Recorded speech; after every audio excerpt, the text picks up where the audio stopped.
মা তিন্নি, এই দেখ মা, আমি তোর জন্য কিনে এসেছি। এ কি, তুমি এখানে কি করছো? সত্যি বাবা যে কেন গ্রাম থেকে তোমাকে তুলে এনে বিয়ে করলো?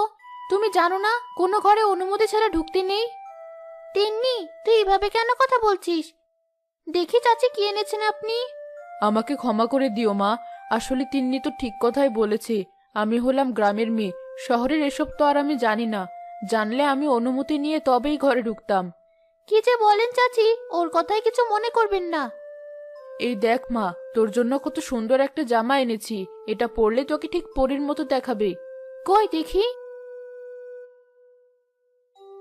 এ বাবা, এটা আবার কেমন জামা? কি ক্যাটকেটে লাল রং, দেখেই কেমন গা ঘিনঘিন করছে। আর আমি কেনা এই জামা পরবো? কেন মা, তোর পছন্দ হয়নি?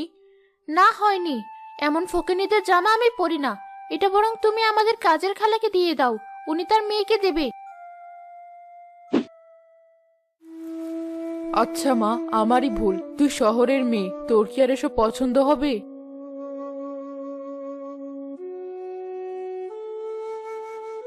কি হয়েছে ভাবি, আপনি কাঁদছেন কেন? তিন্নি আপনাকে কিছু বলেছে? না না সালমা আপা, তিন্নি কিছু বলেনি। এই নাও, তুমি বরং জামাটা তোমার মেয়েকে দিও। ও মা, এই জামাটা না আপনি তিন্নি মায়ের জন্য কিনেছিলেন? আসলে আমি তো তিন্নির পছন্দ ভালো করে জানতাম না, তাই এই রঙের জামা এনেছিলাম। রংটা ওর পছন্দ হয়নি। ও বুঝেছি, অতটুকু মেয়ে, তার অত অহংকার। আসলে জানেন তো ভাবি, জামা না আপনাকেই ওর পছন্দ না। সালমা আপা, তুমি বড্ড বেশি কথা বলো। চলো রান্নাঘরে চলো, অনেক কাজ পড়ে আছে। তিন্নি, তোর ছোট মা তোকে কত ভালোবাসে, আর তুই তার সাথে সবসময় এমন করিস কেন বলতো? চুপ কর, মা না আমার ছাই। ওই গ্রামের বুটটাকে আমি মা বানাবো? তিন্নি, এসব কি বলছিস? ঠিকই বলেছি। তাছাড়া ও আমার মা কি করে হবে? আমার মা তো অনেক আগেই মারা গেছে।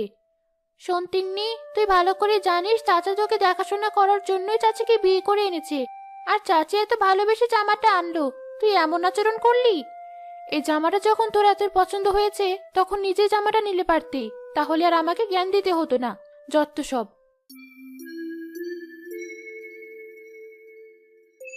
কি খবর কালাম সাহেব? শুনলাম চুপি চুপি বিয়ে করে ফেললেন, আর আমরা একটা দাওয়াতও পেলাম না। কি যে বলেন ভাই, বিয়েটা কি আর শখ করে করেছি?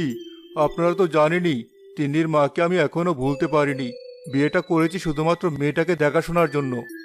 হ্যাঁ ভাই, আমরা তো সবই জানি। আসলে মেয়েটা দিন দিন একদম হাতের বাইরে চলে যাচ্ছিল। আমি তো সারাদিন অফিসেই থাকি, তাই সবার জোরাজুরিতেই বিয়েটা করেছি, যাতে মেয়েটাকে দেখার একটা লোক হয়। খুব ভালো করেছেন ভাই। তার তিন্নি মা তো তার নতুন মাকে খুব ভালোবাসে, তাই না? না ভাই, বিয়েটা করে বোধহয় ভুলই করেছি। মেয়েটা কিছুতেই বিয়েটা মানতে পারেনি। নতুন মাকে তো সহ্য করতেই পারে না। আমাকেও এখন আগের মতো দেখে না। বলেন কি? তাহলে তো খুব ঝামেলা। হ্যাঁ ভাই, কি যে বিপদে পড়েছি। না পারছি হজম করতে, আর না পারছি উগরে দিতে। মন খারাপ করবেন না ভাই। আল্লাহ যা করেন ভালোর জন্যই করেন। তাছাড়া তিনি তো এখনো অনেক ছোট। দেখবেন ও ঠিক একদিন বাবিকে মেনে নেবে, আর সেদিন থেকে বাবিকে নিজের মায়ের মতোই ভালোবাসবে। তাই যেন হয় ভাই। আপনি চুলার কাছে কেন গেলেন ভাবি? ভাইজান যদি দেখে তাহলে তো আজই আমার কাজ ছাড়িয়ে দেবে। ভয় পেও না তো সালমা আপা, কেউ তোমাকে কিচ্ছু বলবে না। আজ আমি নিজে হাতে তিন্নির জন্য ওর সব পছন্দের রান্না করব। দেখবে তাহলে আরো রাগ করে থাকতেই পারবে না। কি যে বলেন ভাবি, বড় লোকের মেয়ে বলে কথা। ওসব দিয়ে ওদের মন গলানো যায় না।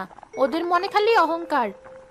আরে ধুর, আসলে ওর জায়গায় আমি থাকলেও আমিও হয়তো এমনই করতাম। তাড়াতাড়ি কাজ ছাড়ো দেখি।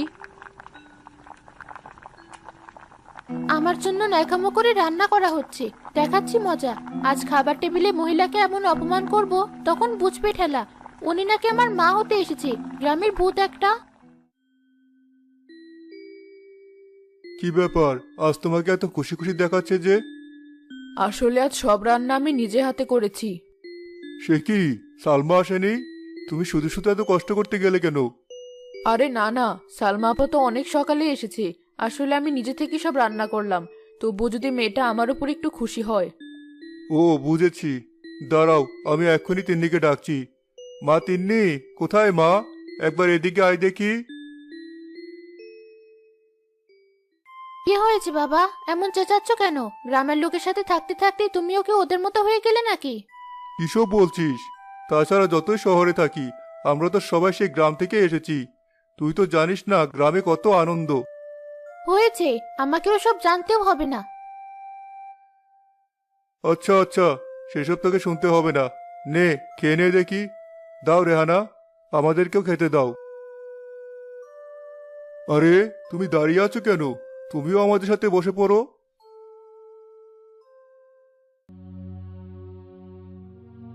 কিরে মা, দাঁড়িয়ে পড়লি কেন? তোমার সাহস তো মন্দ না, সারাক্ষণ আমাকে তুই তোকারি করো কেন? অশিক্ষিত মূর্খ কোথাকার। আহা তিন্নি, এসব কেমন কথা? ঠিকই তো বলেছি। আর বাবা, তোমার কি কখনো বুদ্ধি হবে না? একই টেবিলে আমি কি না এই গ্রামের মহিলার সাথে খেতে বসবো? তোমার যখন ওনার সাথে খাওয়ার এতই শখ, তুমিই খাও, আমি খাবো না। না না, এই দেখো আমি উঠে দাঁড়িয়েছি, এবার তো তুমি খেতে বসো। শোন তিন্নি, তুই কিন্তু দিন দিন অনেক অভদ্র হয়ে যাচ্ছিস। হ্যাঁ হ্যাঁ, তাই তো বলবে। এখন তো আমাকে তোমার পছন্দই হবে না। বেশ, আমি চলে যাচ্ছি। না মা, আমি তোমার বাবার হয়ে ক্ষমা চাচ্ছি, এবার খেতে বসো। আচ্ছা ঠিক আছে, বসলাম।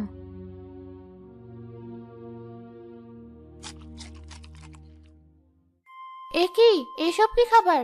এমন তেল মশলা কে দেয় খাবারে? কেন মা, ভালো হয়নি? ভালো? এমন জঘন্য খাবার আমি জীবনেও খাইনি। কে এসব রান্না করেছে? কেন, আমার তো ভালোই লেগেছে। তাছাড়া আজকে তো সব তোর পছন্দের খাবার রান্না হয়েছে। পছন্দ না ছাই, তার আগে বলো কে রান্না করেছে এসব? সালমা খালা, দাঁড়াও, আমি এক্ষুনি ওকে শিক্ষা দিচ্ছি।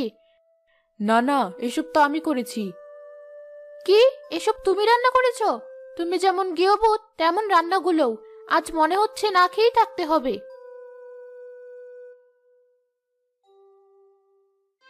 এ কি রেহানা, তুমি কাঁদছো কেন? কাঁদবো না তো কি করব?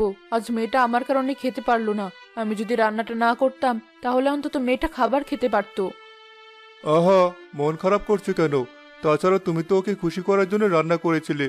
এখন ও যদি সেটা অন্যভাবে নেয়, তাহলে তোমার আর কী বা করার আছে? নাও, এবার খেয়ে নাও। না না, মেয়েটা আমার জন্য খেতে পারলো না, আর আমি কি না খেয়ে নেব? এতটা নির্দয় আমি না। আপনি খেয়ে নিন। আহ, আচ্ছা, তোমাদের যা ইচ্ছে তোমরা মা মেয়ে তাই করো। আমাকে তো আবার অফিসে যেতে হবে। আমি একাই খেয়ে নিচ্ছি।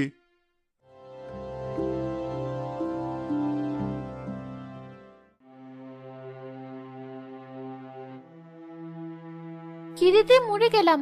মহিলা যেমনই হোক, মহিলার হাতের রান্নাটা বেশ ভালোই, কিন্তু এখন তো খিদের জ্বালায় মরে যাচ্ছি।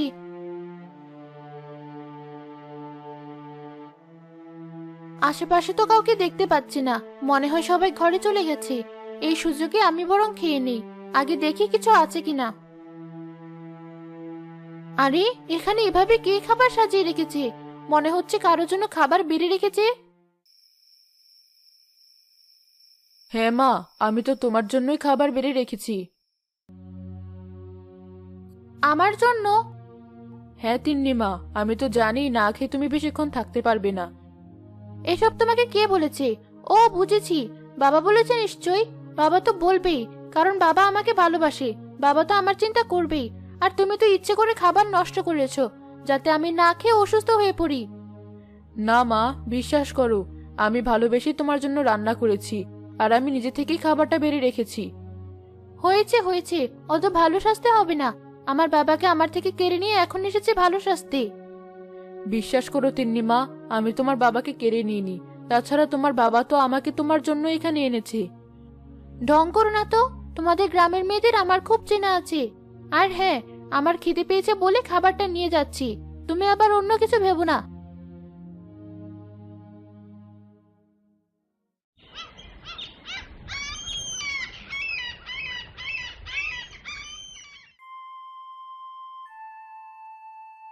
কি বললে বাবা? আমি গ্রামে যাব? কখনো না।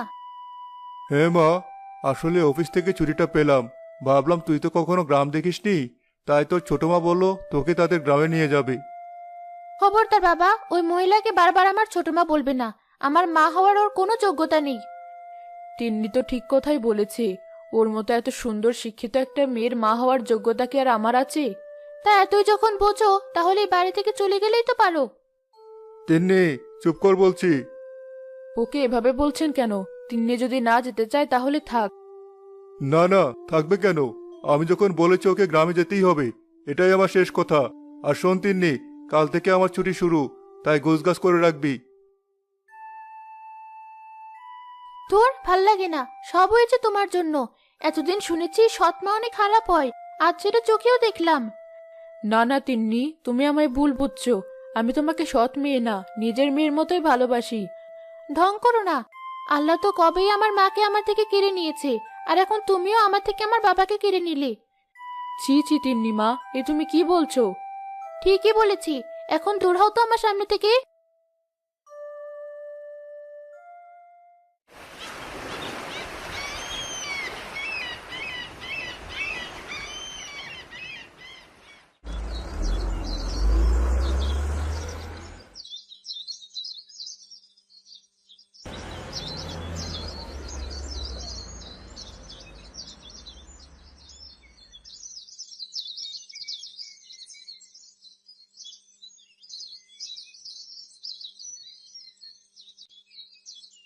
এ বাবা, চারপাশটা কি নোংরা!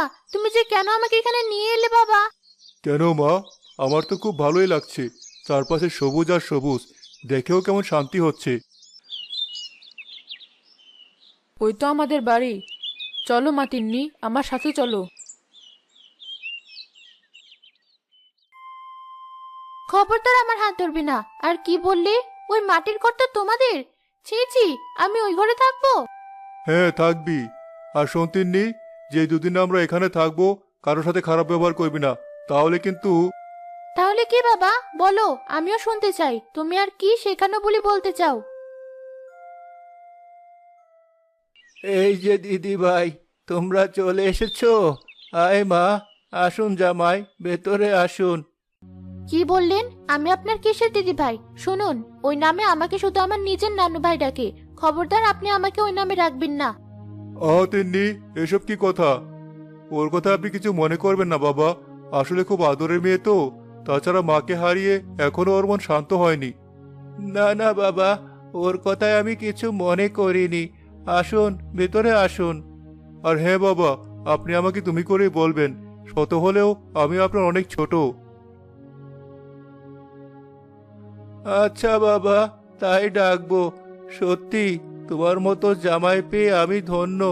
আসো বাবা, ভেতরে আসো।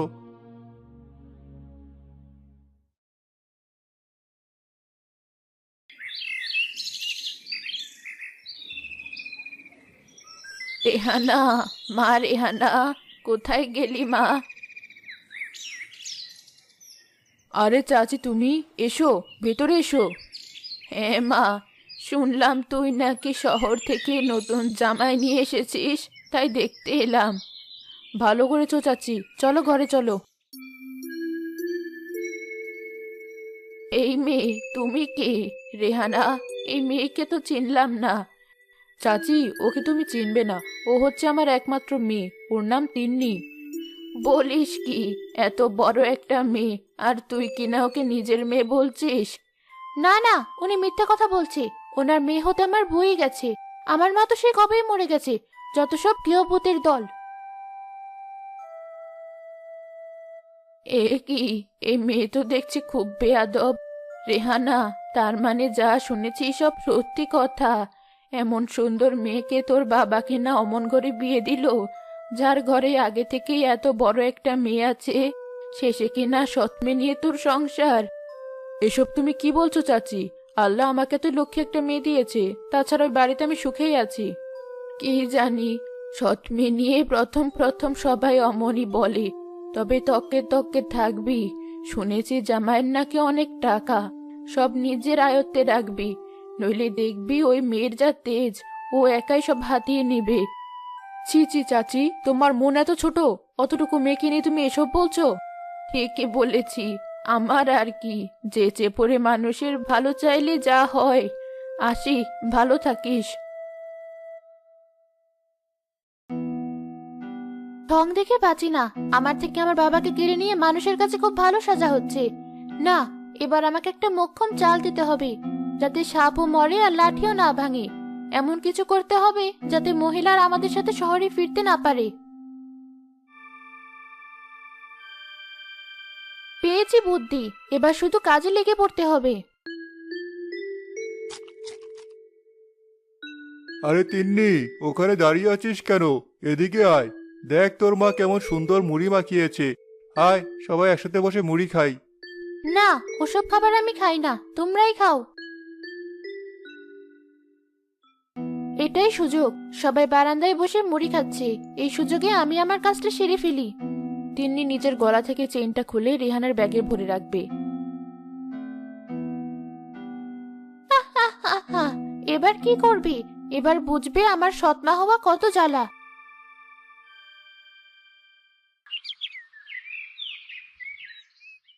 বাবা, সর্বনাশ হয়ে গেছে। কি হয়েছে? আরে, তোর মুখটা এমন শুকনো দেখাচ্ছে কেন? আমার সোনার চেইনটা আমি কোথাও খুঁজে পাচ্ছি না। সে কি? খুঁজে দেখ, নিশ্চয়ই পাবি। না বাবা, অনেক খুঁজেছি, কোথাও পাইনি। তাহলে আর কি করা, সামান্য চেনই তো হারিয়েছে, এ নিয়ে চিন্তা করিস না। আচ্ছা যা, আমি তোকে আরেকটা বানিয়ে দেব। না না বাবা, ওটা কোনো সামান্য চেইন না, ওটা আমার মায়ের শেষ চিহ্ন। আমার জন্মদিনে মা আমাকে নিজের গলা থেকে খুলে চেইনটা পরিয়ে দিয়েছিল। সবই তো বুঝলাম, কিন্তু কি করব বল? আমি জানি কে চেইনটা নিয়েছে, ওই যে ওই মহিলা, ওনার ব্যাগ চেক করলেই চেইনটা পাওয়া যাবে। খবরদার তিন্নি, এসব উল্টাপাল্টা কথা মোটেও বলবি না। কেন বাবা, সত্যি কথার কোনো দাম নেই, একবার চেক করতে দাও, যদি না পাওয়া যায় তখন যা ইচ্ছে তাই বলো।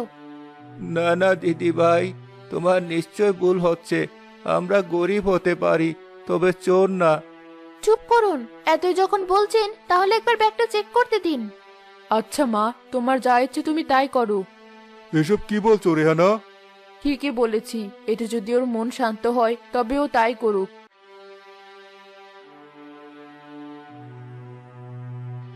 এই নাও আমার ব্যাগ, যেভাবে ইচ্ছে সেভাবে খুঁজে দেখো।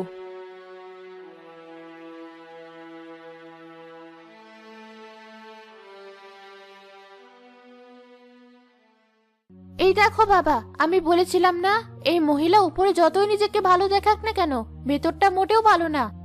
ছি ছি ছি ছি রেহানা, তোমার মন এত ছোট। আমি তো তোমাকে আমার বউ করে গড়ে তুলেছি। তুমি চাইলে এমন হাজারটা চেন আমি তোমাকে বানিয়ে দিতাম, তাই বলে তুমি চুরি করবে? বিশ্বাস করুন, এই চেন আমি চুরি করিনি। এই চেন কোত্থেকে এলো আমি সত্যিই জানি না। খুব সাধু সাজা হচ্ছে তাই না? দেখেছো বাবা, চোরের মায়ের কেমন বড় গলা। না না, এখানে আর আমি এক মুহূর্তও থাকবো না, তোমার ইচ্ছে হলে তুমি একাই থাকো। না মা, এই চোরের বাড়িতে আমিও থাকবো না। এ তুমি কি বলছো বাবা? ঠিকই তো বলেছি, নিজের মেয়েকে তো মানুষ করতে পারেননি, তবে আমি আমার মেয়েকে অমানুষ করতে চাই না। যা মা, তোর কাপড় চোপড় গুছিয়ে নে, আজই আমরা শহরে চলে যাব।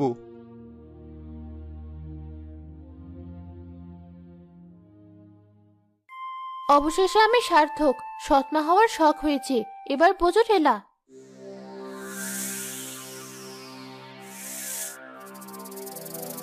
ওরে বাবারে, সাপ! কে কোথায় আছো? বাঁচাও, বাঁচাও আমায়। আরে, তিন্নির গলা না? ওর আবার কি হলো? এভাবে চিৎকার করছে কেন? না না, আমাকে দেখতে হবে।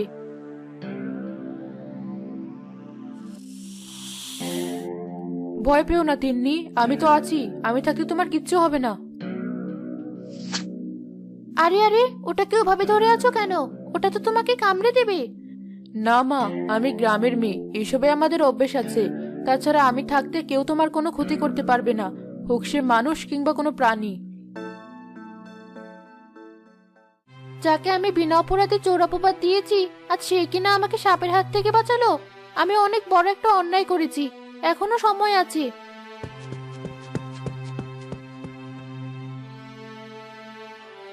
এ কি তিন্নি, তুই এখনো তৈরি হসনি? তাড়াতাড়ি চল, না হলে দেরি হয়ে যাবে। না বাবা, আমি কোথাও যাব না, আমি এখানেই থাকবো। যাবি না মানে? আর এখানে থাকবি মানে? আমি তো কিছুই বুঝতে পারছি না। হ্যাঁ বাবা, কারণ আমি একটা অনেক বড় অন্যায় করে ফেলেছি। না বুঝি ছোট মাকে চোর বানিয়েছি। ছোট মা আমার চেন চুরি করেনি, বরং আমি চেনটা ছোট মার ব্যাগে রেখে এসেছিলাম। কি বললি? ছি ছি তিন্নি, তুই আমার মেয়ে হয়ে এমনটা করতে পারলি? আসলে আমি ছোট মাকে সহ্য করতে পারতাম না, কারণ সবাই আমাকে বলতো সৎমা কখনো মা হতে পারে না। তবে আজ আমি বুঝতে পেরেছি, কিছু কিছু সৎমা আপন মায়ের চেয়েও বেশি ভালোবাসতে পারে। আমায় তুমি ক্ষমা করে দাও ছোট মা। ছি ছি মা, তুমি ক্ষমা চাইছো কেন? তুমি যে নিজের ভুল বুঝতে পেরেছো, এতেই আমি খুশি। না মা, তুমি এখনো আমায় ক্ষমা করনি। তুমি আমায় তুই করে বললে তবেই আমি মানবো। হা, হা, হা, হা। ঠিক ঠিক, সত্যি আজ আমার বড় খুশির দিন। পাগলি মেয়ে, বেশ তোকে আমি তুই করেই বলবো। চল মা, এবার ঘরে চল।